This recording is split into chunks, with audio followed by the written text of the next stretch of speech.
हम last class में पढ़ रहे थे जैव प्रक्रम के अंतर्गत श्वसन एक टॉपिक था, उसमें पढ़ रहे थे। श्वसन में भी हम लोगों ने पढ़ा ऑक्सीश्वसन इसके बारे में पढ़ा था। आज हम पढ़ेंगे ऑक्सीश्वसन और अनऑक्सीश्वसन में अंतर।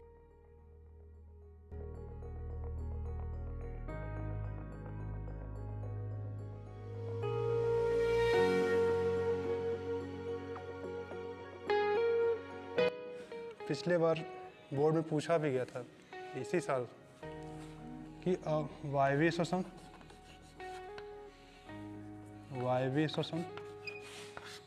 एवं अवायवीय, इसी का दूसरा नाम है, क्या अंतर है, ये पूछा गया था। देखिए अंतर क्या है। पहला अंतर ये है,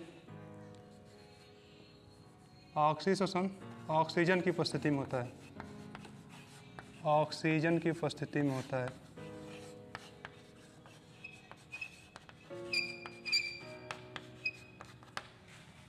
अवायवीय श्वसन या अनऑक्सीश्वसन नाम से कंफर्म है, ऑक्सीजन की अनुपस्थिति में होता है,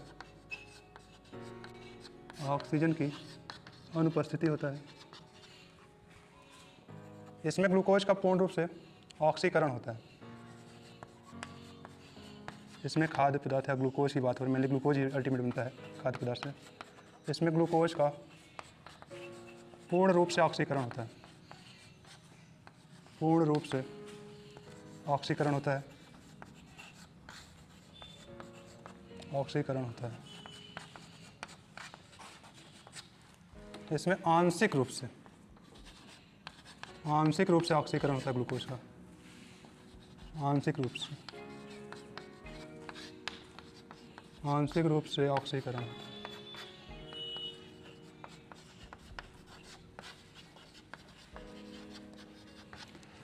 फिर तीसरा पॉइंट है, इसमें ग्लूकोज पूर्ण रूप से CO2 जल एवं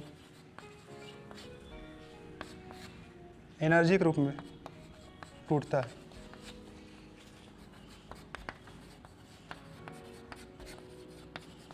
इसमें ग्लूकोज कार्बन डाइऑक्साइड जल एवं ऊर्जा के रूप में टूटता है। इसमें ग्लूकोज अनऑक्सीश्वसन में ग्लूकोज इथाइल अल्कोहल या लैक्टिक अम्ल एवं कार्बन डाइऑक्साइड एवं कुछ मात्रा में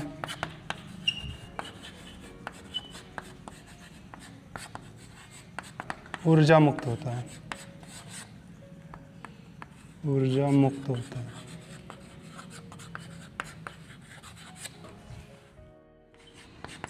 ग्लूकोज के एक अणु से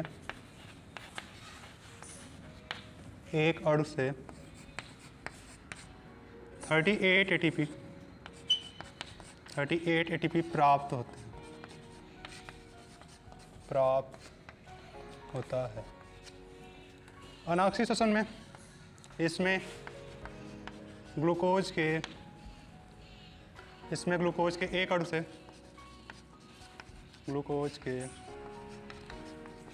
से 2 ATP प्राप्त होता है, 2 ATP प्राप्त होता है।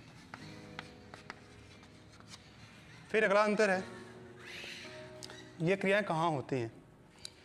ऑक्सीश्वसन कोशिका द्रव्य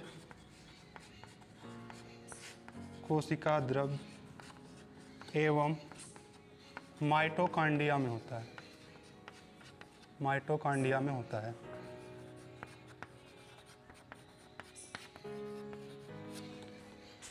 अनऑक्सीश्वसन केवल कोशिका द्रव्य में होता है, केवल कोशिका द्रव्य में होता है।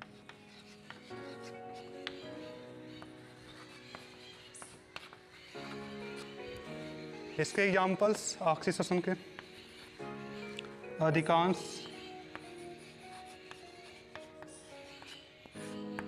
अधिकांश जंतु एवं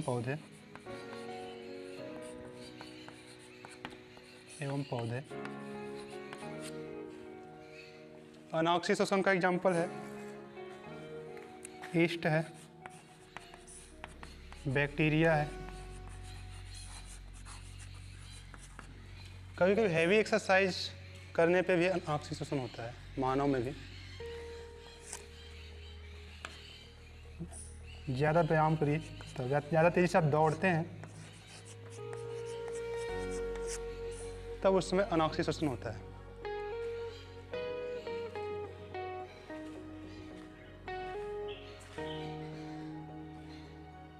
की क्रियाविधि,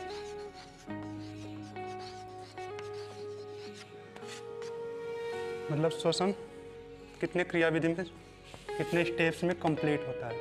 और सामान्यतः जब बात हो रही है श्वसन, अधिकांश जीवों में ऑक्सीश्वसन हो रहा है, तो हम लोग बात करेंगे मैक्सिमम ऑक्सीश्वसन के बारे में बात ही हो रही है। ठीक, देखिए श्वसन के स्टेप्स कितने हैं।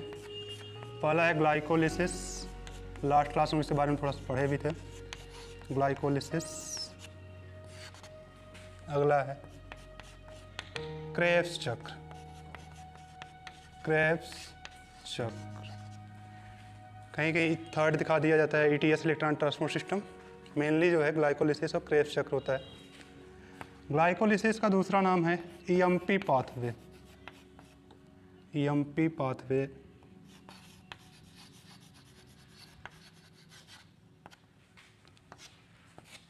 क्रेब्स चक्र को TCA साइकिल भी बोलते हैं, TCA साइकिल,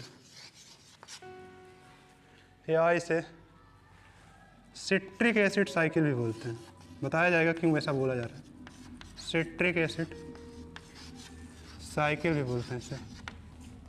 ठीक, दोनों के स्टेप वाइज पढ़ेंगे। पहला है ग्लाइकोलिसिस के बारे में पढ़ेंगे हम लोग डिटेल थोड़ा सा। ग्लाइकोलिसिस जो श्वसन के स्टेप्स है उसमें है पहला नंबर, ग्लाइकोलिसिस के बारे में बात हो रही है। ग्लाइकोलिसिस वर्ड लिया गया है, लिसिस लिया गया, लिसिस मतलब ब्रेक डाउन, ग्लाइको लिया गया ग्लूकोज से, ब्रेक डाउन ऑफ ग्लूकोज इन्होंने ग्लाइकोलिसिस। ठीक, इसे EMP पाथवे भी कहते हैं, EMP पाथवे भी कहते हैं इसे। क्यों कहते हैं? जर्मन के 3 साइंटिस्ट थे, इमेडेन, मेयर और पार्नास, इन्होंने इसके बारे में बताया, इस कारण इसे EMP पाथवे भी कहते हैं। जो यह क्रिया होती है कोशिका द्रव्य में,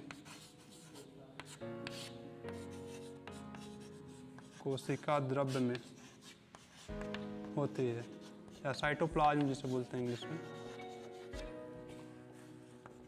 इसमें ग्लूकोज के एक अणु से, ग्लूकोज के एक अणु से टूटेगा 2 मोल ऑफ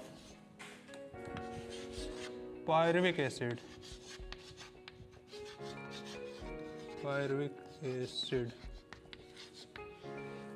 फिर ग्लाइकोलिसिस में ऑक्सीजन की आवश्यकता नहीं होती, no need of oxygen in glycolysis, no need of oxygen in glycolysis.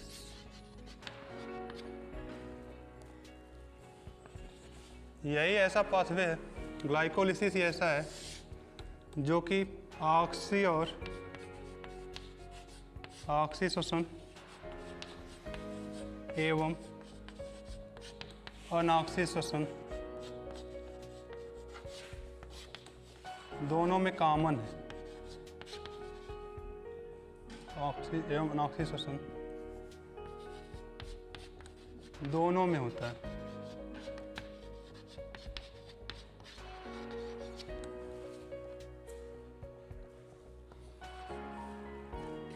इसमें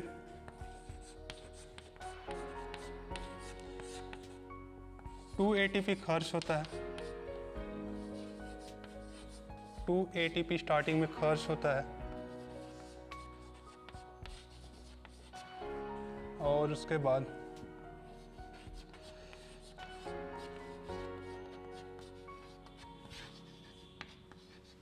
चार ATP बनता है।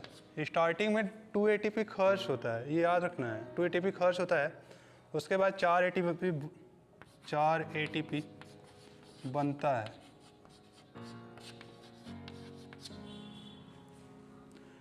क्वेश्चन ऑब्जेक्टिव पूछा जाता है कि ग्लाइकोलिसिस की क्रिया में कुल कितने एटीपी आपको प्राप्त होते हैं। Net gain of ATP in glycolysis is 2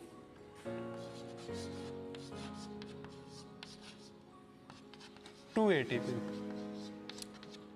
competitive exam में यही पूछा जाता है मैक्सिमम कि ग्लाइकोलिसिस में कितने एटीपी आपको नेट गेन कितने की प्राप्ति होती है। तो 2 की प्राप्ति होती है, याद रखना है। स्टार्टिंग में 2 खर्च होता है, ये अलग बात है, 4 बनता है अलग। नेट गेन पूछ रहा है तो आपको बताना है 2। फिर ये पूछा जाता है कि ऐसा कौन सा श्वसन की कौन सी क्रिया विधि है जो ऑक्सीजन ऑक्सीजन दोनों में कॉमन है, तो आपको बताना पड़ेगा ग्लाइकोलिसिस है, ऐसा है। इसके अलावा ये भी पूछा था कि ग्लाइकोलिसिस की क्रिया कहाँ संपन्न होती है, कि कोशिका द्रव्य साइटोप्लाज्म संपन्न होती है। ये तो